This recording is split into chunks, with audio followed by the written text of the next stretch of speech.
Selamat pagi saudara, berjumpa bersama saya Nugroho Iman di Kompas Jabar Sepekan yang akan menyuguhkan berita tentang kejadian dalam sepekan terakhir di Jawa Barat. Di antaranya,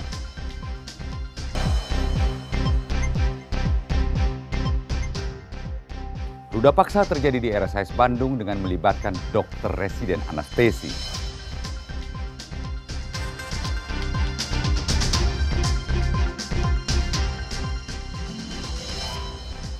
Di Garut, seorang dokter kandungan diduga melakukan pelecehan seksual.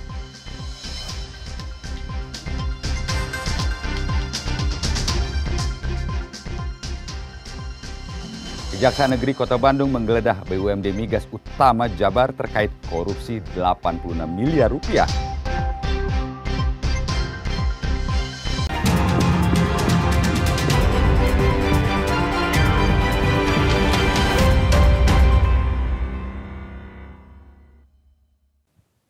Saudara, kita awali Kompas Sepekan hari ini dari kasus ruda paksa yang melibatkan dokter residen anestesi Unpad di RSHS beberapa waktu lalu. Semenjak terungkap hingga Sabtu 12 April 2025, korban total menjadi 3 pelapor.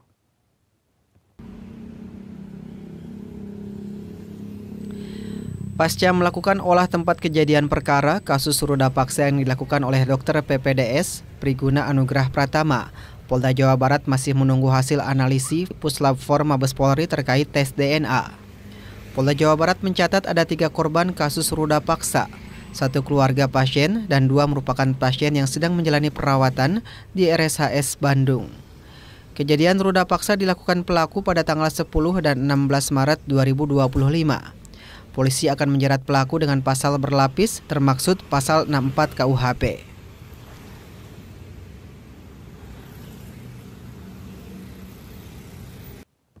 Sementara itu di Garut, saudara, polisi menetapkan terduga pelaku pelecehan yang berprofesi sebagai dokter kandungan di Garut sebagai tersangka. Polisi mendorong masyarakat yang merasa menjadi korban tersangka untuk melapor agar mendapatkan hukuman seadil-adilnya. Polres Garut menggelar konferensi pers penetapan tersangka terhadap dokter kandungan yang melakukan pelecehan terhadap pasiennya di Garut.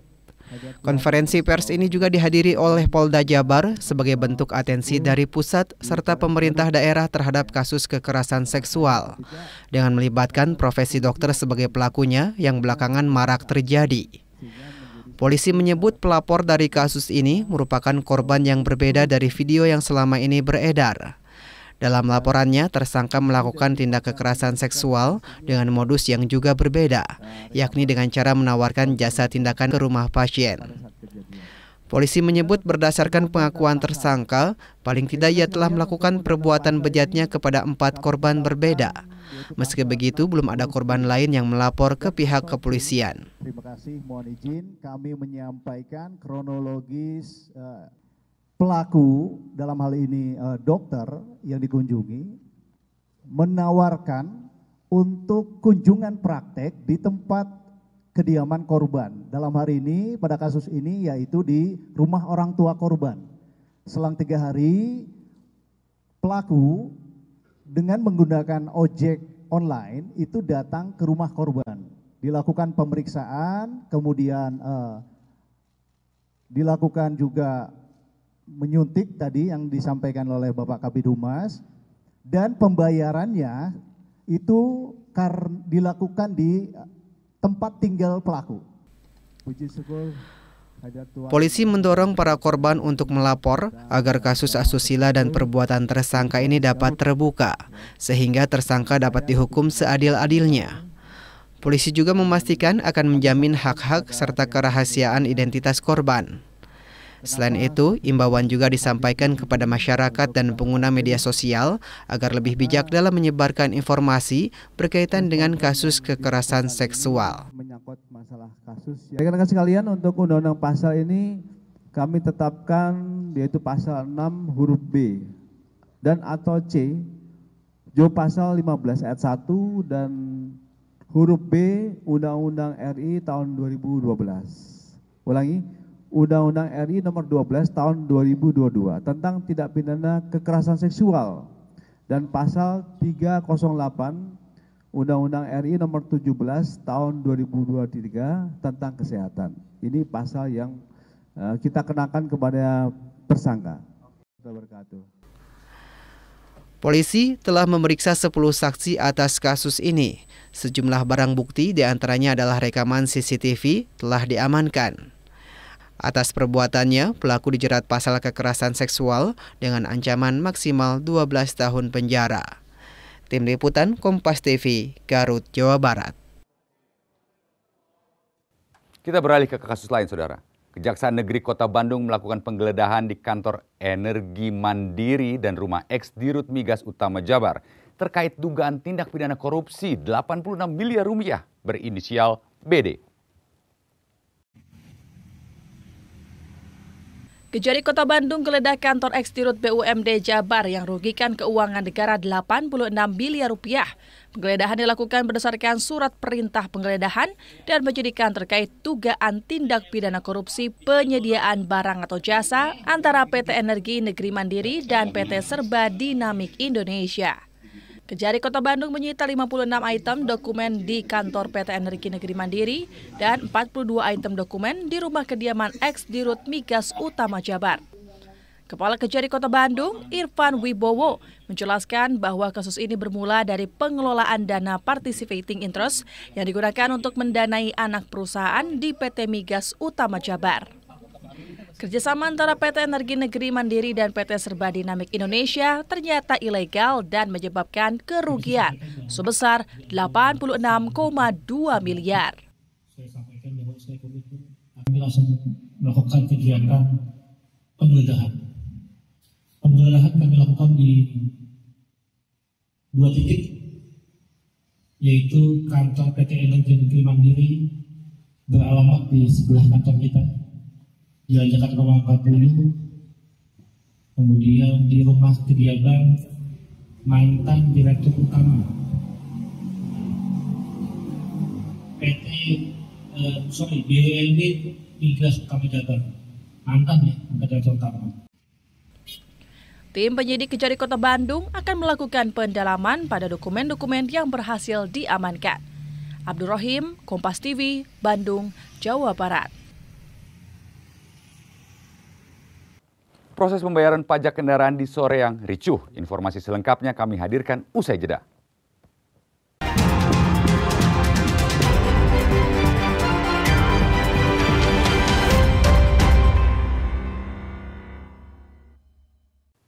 Anda masih menyaksikan Kompas Jabar Sepekan. Saudara, proses pembayaran pajak kendaraan bermotor di Samsat Soreang, Kabupaten Bandung ricuh dan sempat viral di media sosial. Samsat Kabupaten Bandung meminta maaf atas kejadian tersebut.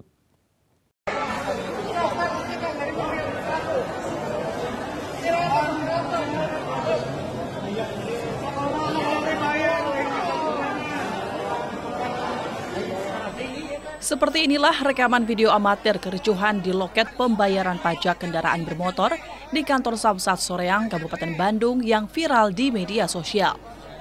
Kericuhan terjadi lantaran adanya miskomunikasi antara wajib pajak dengan salah satu loket pembayaran yang dijaga oleh pihak Bank Jabar Banten. Pihak Samsat Soreang Kabupaten Bandung meminta maaf atas kejadian yang terjadi di Samsat Soreang Kabupaten Bandung. Selain itu, Nunung Nurhayati juga menjelaskan dengan adanya program pemutihan pajak yang dilakukan oleh Gubernur Jawa Barat Deddy Mulyadi, sehingga antusias warga sangat membludak. Perlu kami jelaskan terkait kejadian viral yang terjadi kemarin di Samsat Soreang. Dari kami, pertama-tama kami mengaturkan permohonan maaf atas kejadian yang terjadi kemarin, karena sebagaimana diketahui bahwa antusiasme masyarakat dalam program pemutihan ini sangat besar, sehingga masyarakat yang datang memang sangat membludak ke Samsat Soreang. Pihak Samsat Kabupaten Bandung juga akan memperbaiki kinerja dan layanan semaksimal mungkin demi mensukseskan program pemutihan pajak dari Gubernur Jawa Barat Deddy Mulyadi. Naufara Bani, Kompas TV, Kabupaten Bandung, Jawa Barat.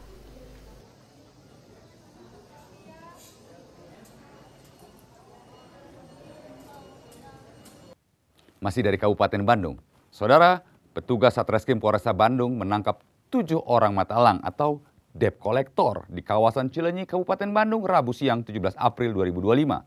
Saat melakukan penggerebekan ke markas mata elang ini, polisi menemukan puluhan kendaraan roda 2 hasil sitaan pelaku dari masyarakat. Dalam video amatir yang direkam petugas Satreskrim Polresta Bandung memperlihatkan detik-detik penggerebekan markas mata elang atau debt collector di kawasan Cileunyi, Kabupaten Bandung, Rabu siang 17 April 2025. Saat petugas menggeledah markas mata elang ini, petugas menemukan puluhan motor yang diduga hasil rampasan para pelaku.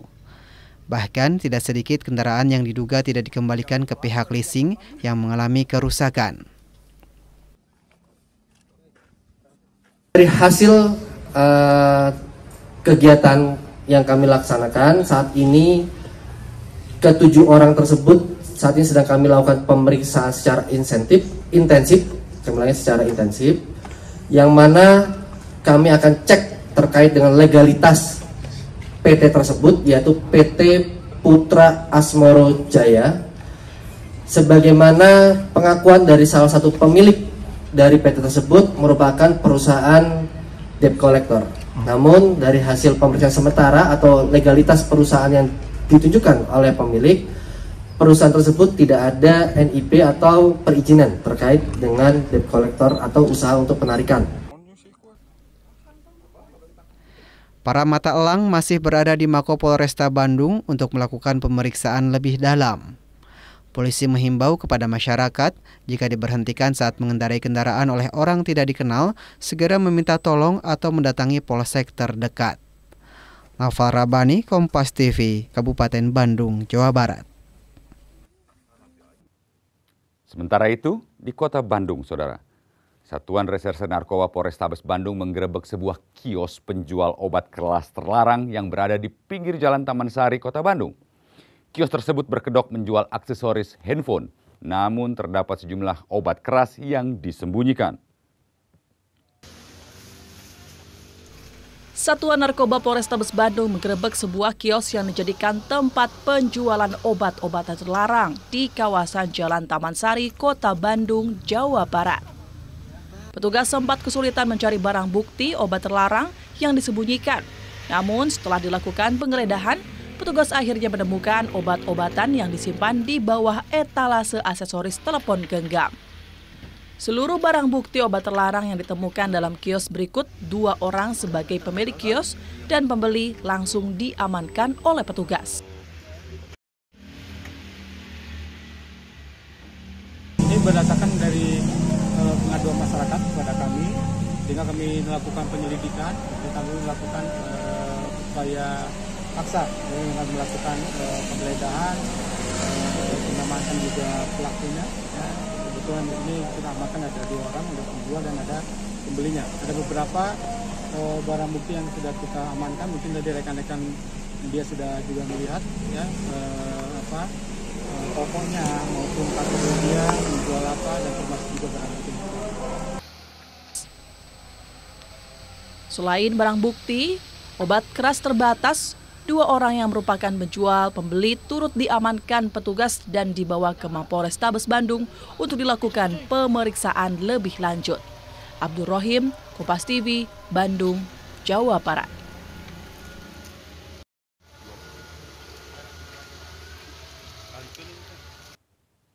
Informasi menarik lainnya akan hadir usai jeda, tetaplah di Kompas Jabar sepekan.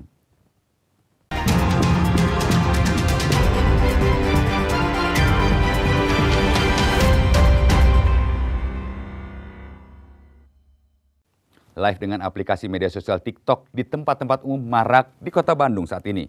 Salah satunya di kawasan Kiara Condong, Kota Bandung. Ramai konten kreator TikTok berkaraoke untuk menambah follower dan menghasilkan uang dari TikTok.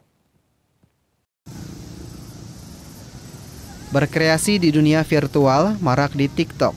Tidak hanya di ruang tertutup, namun saat ini juga ramai merambah di tempat-tempat umum. Salah satunya berkreasi dengan melakukan live karaoke di TikTok lengkap dengan mic dan peralatan lainnya, dan juga dilakukan di trotoar pinggir jalan Kiara Condong, Kota Bandung. Fenomena ini sering ditemui oleh warga yang lewat Jalan Kiara Condong ketika pagi hari saat akan beraktivitas. Salah satu kreator TikTok mengatakan sudah melakukan live karaoke di TikTok sejak bulan Desember tahun 2024. Alasan melakukannya di tempat umum karena lebih banyak mengundang penonton. Baru Desember tahun kemarin, 2024. Sebelum di Jembatan Pelangi ini, Ya, itu di mana, Kang? Di rumah atau gimana? karena saya basicnya pedagang pasar kaget. Jadi biasa saya sambil jualan, sambil live biasanya. Sambil live nyanyi sama di pojok kamar biasa di rumah gitu. Sementara itu menurut warga, kegiatan yang dilakukan kreator TikTok tersebut sering dilihat di beranda TikToknya dan sering trending. Sering ya lewat di FYP. Terkadang mereka terus berkembang ya.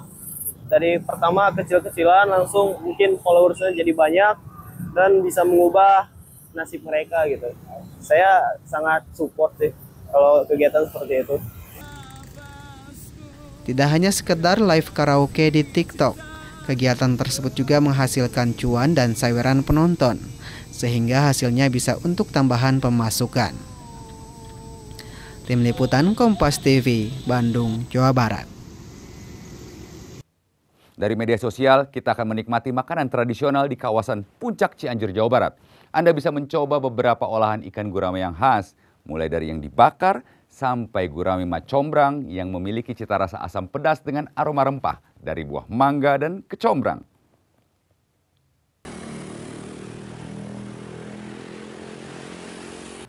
Bukan mak comblang yang merupakan perantara urusan jodoh, tapi mak comblang yang satu ini merupakan sajian khas olahan ikan gurame ala restoran yang berada di kawasan Puncak, Kabupaten Cianjur. Ya, gurame mak comblang alias mangga dan kecombrang yang jadi menu signature di tempat ini.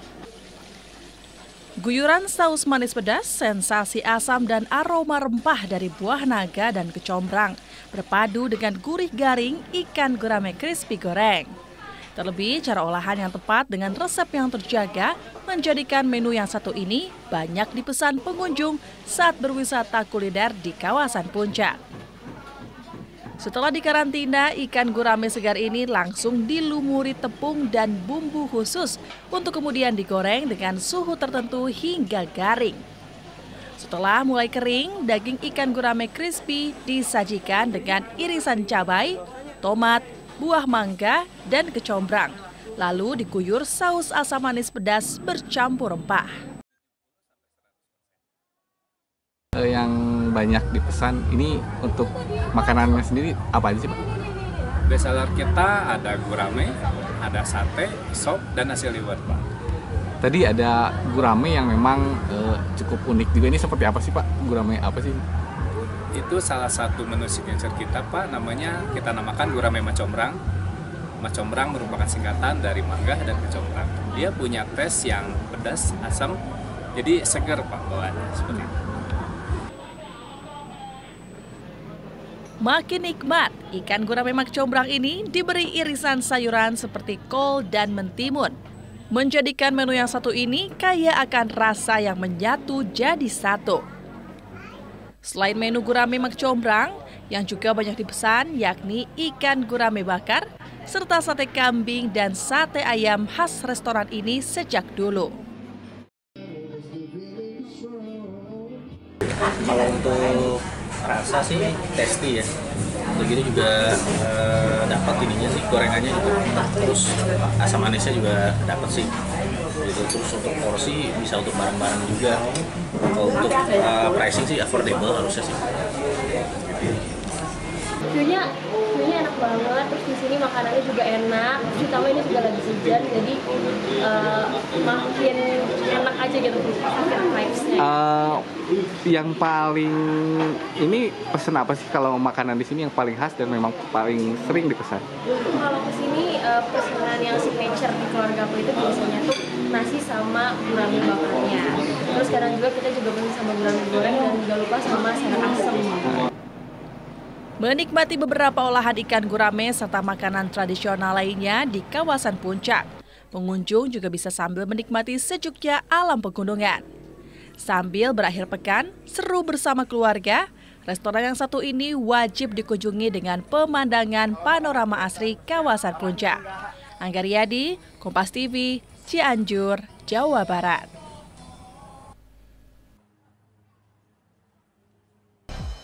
Saudara, dengan berakhirnya informasi menarik tadi sekaligus mengakhiri Kompas Jabar Sepekan episode hari ini. Saya Nugroho Iman pamit undur diri, selamat beraktivitas, sampai jumpa.